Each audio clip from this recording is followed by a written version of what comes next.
All right, welcome everyone to episode 7, segment 1 of the Mission Possible podcast.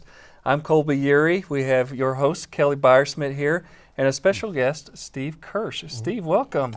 Thank you. Thanks for having me. Absolutely. Steve, we want to hear about you, but first I'm going to tell you I'm a little intimidated because we know you've been on TV and on cameras for a long time, and we're just going to try to emulate you if that's okay. That's fine. A lot of camera time, but it's been a few years since I've been on camera. So. Okay. All right. Very good. Very good. Well, Steve, go ahead, Kelly. I usually hear from you at 4 in the morning or 3 when you guys are talking about weather delays. But how did you find your way from broadcasting to Pantex? Well, I was in TV for 30 years. 5 years in Waco, 2 in Abilene, and then 23 here in Amarillo at Channel 7. And the TV business, when I started in 1990, much different pre-internet than it is now.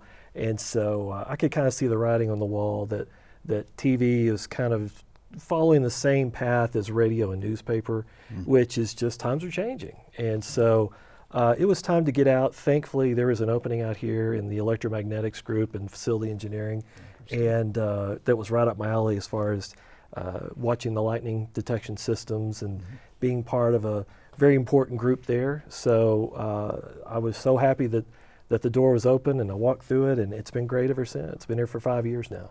That's awesome. Yeah. I apologize, but I have one more question, Colby, and I'm going to turn it over to you. Yeah, cool. I'm pretty new to the area. And, we watch the news in the evening, and I'm kind of a rancher, so weather matters to me, right? Yes. I just obsessed by it. But I see PantexNet in all of the, some of the broadcast, and I'm not quite sure what that is. Yeah, one thing whenever I started out here, we adopted some systems that I felt were maybe lacking a little bit. I mean, Pantex had a fantastic, as far as lightning detection equipment, but one of the things I wanted to add were some redundancy. And so adding cameras at our lightning detection sites, so where we could say, okay, there's a strike, let's make sure our system's working. And we put them in places like Texline and Follett and Childress, corners of the Panhandle, and put a few in Borger and even around the plant, which was part of the fire thing we get to later. But I thought, well, we could share that with our broadcast partners, so to speak, the TV stations in town, with the Weather Service primarily, because they're helping us, we can help them. So it's been kind of a good back and forth communication. They can see the storms, the Weather Service can, TV stations, all three can use it. We just think it's a win-win for Pantex to be able to share some of our technology with our partners that help us and we help them, and it could be a great two-way street. And having worked in that business, again, with decreasing budgets and things like that, we're blessed with a lot of funds and availability out here that we can then share with those that help provide for us. So I just thought it was a great way to do that. That's wonderful. Thank you. Sure. Yeah. Steve, your role, it intrigues me a lot because not only are you helping with weather prediction here for the site and keeping our employees safe when we have inclement weather, Steve is a critical part of that process altogether. You mentioned lightning detection and the fact that we help our local weather communities to predict weather and understand patterns and trends that are occurring. We also use those tools for the site here for mission delivery and what occurs relative to lightning warnings here at the site. And so it's a trifecta of wins, in my opinion, that you play a key role in. And it's kind of an interesting role I play between facility engineering, helping support a DSA, a system that's very important here, and then also helping emergency management. I kind of walk the fine line between the two, because some days I'm over here making sure our lightning system works, then I put on another hat and go help with emergency management with the PSSs to make sure that everything's working as it should, that we're doing exactly what we should, getting them the information that they need. So it's multifaceted, which is fine. I like being out in the field, working on the equipment. I enjoy helping our PSSs and emergency management folks. So I do wear a lot of hats, but that's okay. I, for many years, did a lot of things, and it kind of helped me prepare me for this job. Didn't know it at the time, but it's certainly good to have worn a lot of hats. Of course, I need a hat, different reasons. But Me too. follically challenged. I'm not saying he may be captain of the president of the Hair Club for Men for Pantex. But anyway, it's an important job, and I'm glad to have it. Very appreciative. It's great. Thank you for doing that. You know, this morning, in many mornings, I get a weekly production weather report from you, and you know, you go through the models, and then you always give me a bottom line up front. Yes. But being a weather geek, I occasionally am amazed at the predictive tools that you use. I'm sure you've seen some massive weather events in your career. Anything stick out for you? Oh yeah, and by the way, the bottom line up front, a big shout out to my supervisor, Craig Noltensmeyer, a Navy guy, who said, you need to just put at the very top what you're talking about. Make it short, concise. Yes, sir. So that's a credit to him. A lot of the weather events here, you know, the Windy Deuce fire from a couple years ago, working here at Pantex it was an amazing event as far as just how everything worked together so well. You know, we practiced the ERO so many times, and when it finally came to fruition where this is no longer a drill, everything just clicked and went really well. When we learned some things, one thing that we realized we needed were some cameras closer to the plant where we could see approaching fires. That really helped out a lot, and so we're prepared for, you know, we know the next one's coming, just a matter of time, living where we live. But as far as big weather events, the 2004 hailstorm that hit the west side of Amarillo, I still have glass in my flower bed from the windows that broke out in 2004, 2013's hailstorm. Big snowstorms. Colby, remember the one in Christmas 2000 where we had 20 inches of snow here that just about buried the place. I grew up down in Central Texas, and we have two seasons. One's called summer, and it really starts in February and ends in November. And then there's winter the last 2 months. And I always wanted to work here in the Panhandle because we have all four seasons. Very dynamic. Yes. And so all four seasons in one day. Sometimes in one day. That's right. You know, that was the thing when I got here. I thought, oh my goodness, we started out at 20 and now it's 90, and then it's going to snow that night. And you're like, good grief. But for meteorologists, this is really where you want to work. Yeah. You don't want to work in San Diego or Phoenix or whatever where it's the same every day, or Hawaii. You want to work here. And so anytime, you know, and when I was working in broadcast, we had a job opening. We would have hundreds of people apply just because they wanted to work where the weather was happening. And it makes it hard to forecast. I mean, Colby knows it's, I don't have much hair left because I pulled it all out trying to forecast snow especially. That is one of the things that is the hardest for a meteorologist to predict.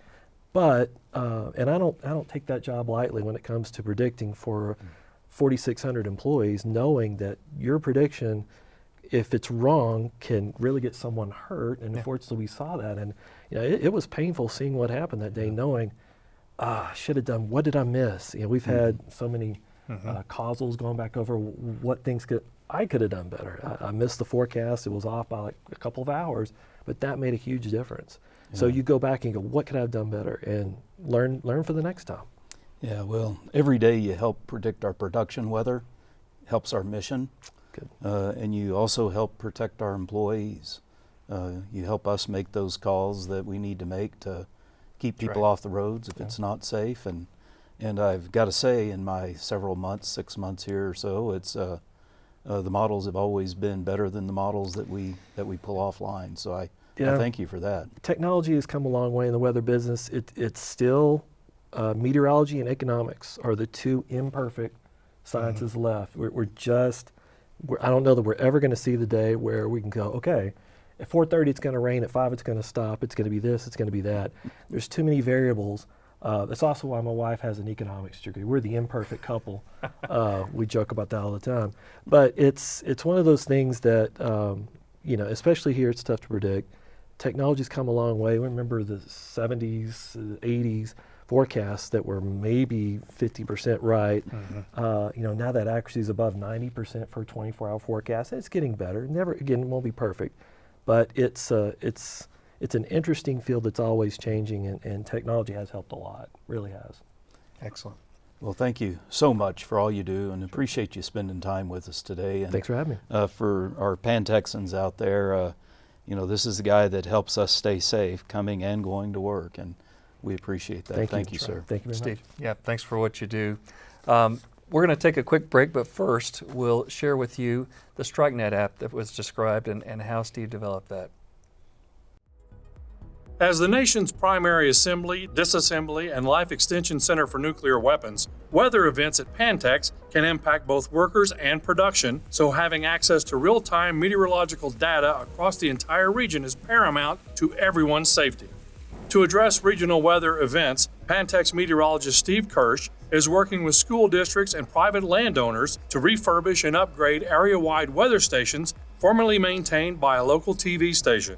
All the localized weather information can be viewed by anyone, anywhere, and at any time through the newly developed and released app called StrikeNet. It's in Google Play. If you have an iPhone, it's in the App Store. It's free. And so instead of relying on just two, radar and our LLPS, our local lightning protection system, we now have multiple redundant systems and ways in which if one fails, then we just rely on the other.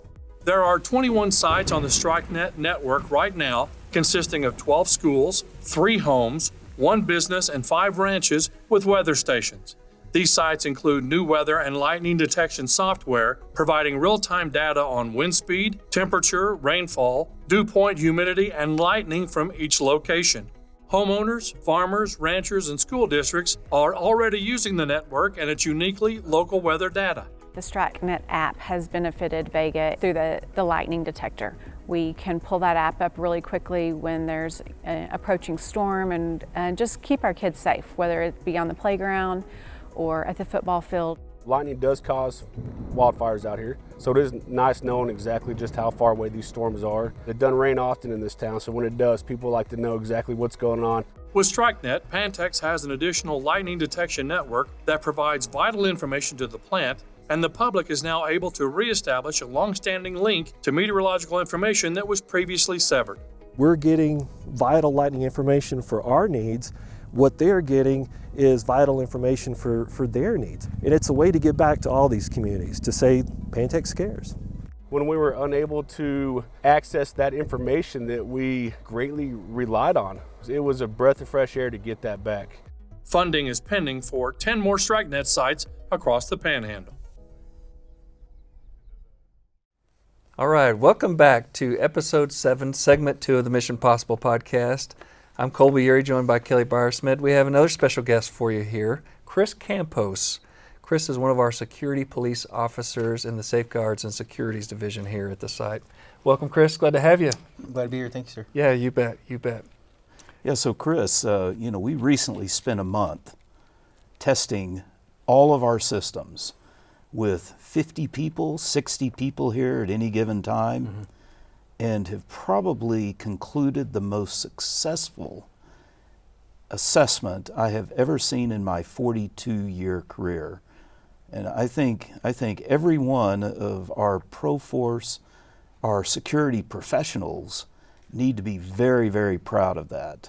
How do you feel having lived through the last month and been so successful? Well, it definitely shows our attitude when we're here in this facility or within our environment here. Definitely shows that we take pride in what we do, that we enjoy our jobs, and we literally take pride in doing what we're supposed to do in case we're ever called upon to do it. The training aspect has been very vital to the actual guard force itself. It's something that you don't generally see everywhere else. Definitely a different type of training that is very, very useful, obviously, for our field of work. Overall, I think it was good training. There were days where they probably got tedious, but overall the end goal was successful, and that's what the intent was. Yeah, I know as we're leading up to it, there's a lot of tension, a lot of planning that takes place. How do you get your mind right, and how do you and your fellows say, okay, we got this? Well, a lot of us come from multiple backgrounds. So you have former military, you got some guys that are still in the military, former law enforcement, or former students at WT or whatever college they went to for criminal justice. But most of us have that experience already from our backgrounds that kind of allows us to have an at-ease mind going into it, to where it's not as stressful. Most of us have been under pressure, to where for some of us it's just like, all right, it's just another day here. Yeah, that's awesome. Yes, tell us about your background, if you don't mind, just a little, Chris. Well, I grew up here in Amarillo. Okay. Born and raised the entire time. Joined the military right out of high school. Okay. I'm actually still in. I have 3 more years with the National Guard, and I retire with 20 years. Great. Thank you for that service. Yep, thank you. Thank y'all. I do come from a military background, so it kind of all fell in place for me. Yeah. I have 4 awesome kids. They look at me as I'm unstoppable, which I very much so do not agree with that. But no, overall, it's military service at the high school. Been doing it, like I said, 17 years right now, 3 more and I retire. Also going to school right now. I'm 2 classes away from finishing my bachelor's in military history. Oh, And wow. then I will be starting up again in the fall at WT for health and sports science. Wow, you are a busy individual. It doesn't stop. Yes, It doesn't yes. stop. Yeah, we need to start recruiting your children now, it sounds like. If we want to. Well, hopefully they stick to sports and they go that route versus the military route. Hopefully. So, yeah, yes, sir. That's just a little bit about me. I mean, Okay, okay. Typical Panhandle kid.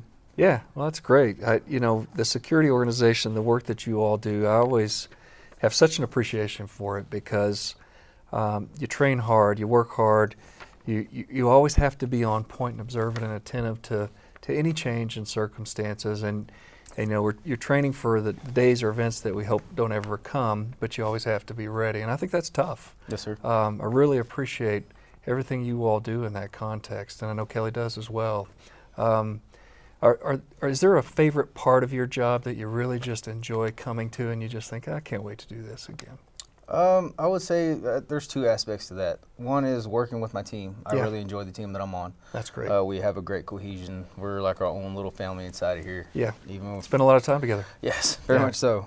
Even if outside of here, if somebody's sick or somebody's hospitalized, we call or we text, we check on each other, make sure everybody's all right, see if the families need anything. That for me means a lot. That's awesome. And then being able to get PT while I'm at work, so that definitely helps out. Ah, Helps us yeah. stay in shape. Little workout in. Yes, yeah, sir. yeah. Yes, sir. I've been to the gym there, and I probably need to go back more often. But, yeah, that's great. Yes, sir. Well, I can tell you, I've been all over the complex, and I've never seen a more professional pro force anywhere that I've been, and it's a testament to the culture and the patriotism of every one of you, and I really do appreciate all that you and your colleagues do, and thank you from all Pan Texans. Yes, sir. And I can speak on behalf of my colleagues that we appreciate you guys and y'all's gratitude for what we do. Well, anything you need, you call me up. I'm still curious. Do the SRT have their TV hooked up yet? I have no clue, sir. Never stepped foot in the SRT show. I'm just pushing, for making sure they got good cable service in there. I'll get with them. I'll let you know. All right, thank you. Yes, sir. Appreciate you Sounds joining good. us Yeah. today. Yes, sir. Absolute Thank you class so much. act, Yes, our sir. security team here. Thank you, Chris, for Yes, coming and sir. spending time with us. That wraps up this episode. Again, as always, if you have questions, comments, put them right here, and we'll be happy to work to address them on a future episode. Thanks again for joining us. Thank you, Chris.